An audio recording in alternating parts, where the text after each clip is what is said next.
আচ্ছা, আজকে তোমাদের সাথে একটা ফানি প্লাস দুঃখের ইনসিডেন্ট শেয়ার করি।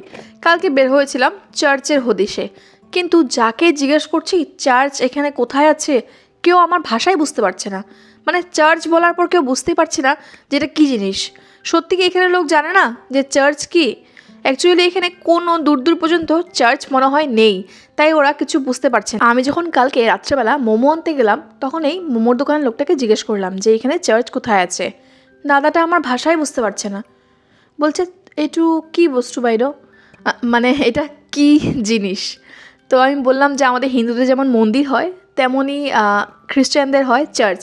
তো সত্যি এখানে খ্রিস্টান মনে হয় নেই, তাই এখানে কোনো চার্চও নেই, যদিও থাকে আমি জানি না। রাত 9:30টার সময় কালকে বেরিয়ে গেছিলাম এই মোমোটাকে আনতে। That's why I hate winters. এই ঠান্ডার দিনে না শুধু মনটা খাই খাই করে, আর হাবিজাবি খাই, আর ওজন বাড়ে। ধ্যাৎ, গরমের দিনই ভালো হয়েছে।